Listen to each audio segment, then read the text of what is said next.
Mandee here. So today we're gonna get to know a little bit about Katelyn Hile.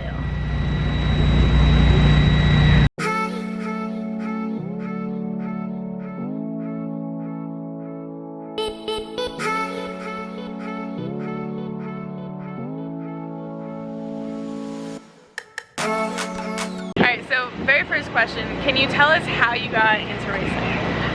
So actually my grandfather owned race cars when I was growing up. Mitch Gibbs who drove for us. So I was always involved, always at the shop working on them, always trying to get into the pits. Even before they let young kids into the pits, I was crying if I couldn't get in. So I was either in the grandstands at Fulton or in the pits with them or home mad that I couldn't go. So then when did you actually jump behind the wheel? I was 16 actually, so I didn't get into microds or anything like that. I started off right with a crazy sportsman that first year. John had the novice at the track, so just jumped in when I was 16, learned how to drive this at the same time I learned how to drive a car on the road. So the biggest question I've been dying to ask you is that for most of you that might not know Katelyn, is her husband races as well. You guys race against each other. What is that even like?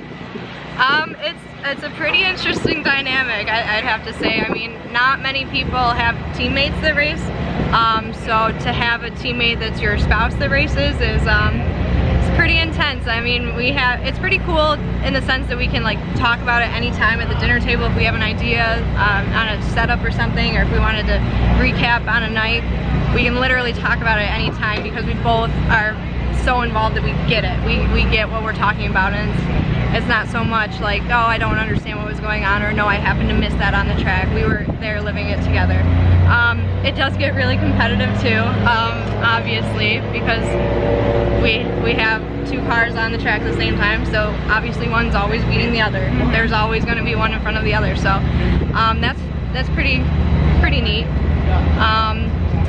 We met like 10 years ago at the track, so before we started racing together, we actually raced in two different divisions, so that was kind of gave us like the get to know you test. And then for a while when we raced against each other, when I first moved up to Big Black, I raced for my grandfather, so then it was kind of like this competition between stables, because obviously I had a totally different stable than he did, and we'd go home at the end of the night and go to our own shops and do our own thing and kind of have our closed door sessions with our own cars, and that was it.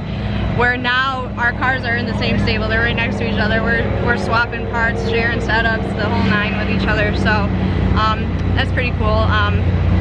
Definitely wouldn't trade it for the world. I mean, we both dated before we got to know each other, and it just didn't work out. Like, you know, I mean, you have too much time spent in racing, so unless you can find somebody that's fully enveloped in racing, it makes it tough. So when you're out on the track, in the car, under caution, what do you tend to think about? Under caution, I think I kind of try and recap on what I've been doing good, what kind of line's been working for me. Obviously I take the time to wipe any mud that's kind of like on my visor. I run an in-car camera, so that's kind of like the free clean of the in-car camera.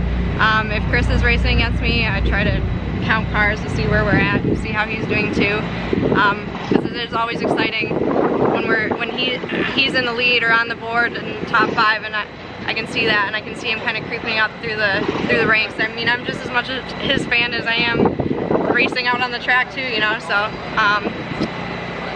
and then there's always that, like, when they say drivers double, there's always that like time where you're trying to figure out if you're in an odd or even car. It's like a little bit of a panic attack, I think. I don't know, for me it is. I'm always like, am I an odd car, am I an even car, should I be on the inside, outside?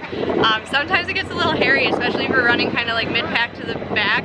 When you're trying to double up and everyone's trying to shuffle to their spot, you're going inside, outside a lot until you kind of find your home. So to close out, another important question.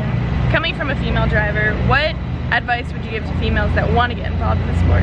I'd say go for it. I mean, really racing is a sport unlike any other, where I don't think a male or female has any particular advantage. If you're committed and you want to be involved and you've got the skill and the drive to compete, once that helmet goes on, it doesn't matter male, female, if you're 16, if you're 40, 50 years old. I mean, we're all out there in pretty much the same equipment, so it's just a matter of drive and perseverance. And I mean, I will say, if you are a female, at least work on your car too. Let's like get involved too. I think that's huge.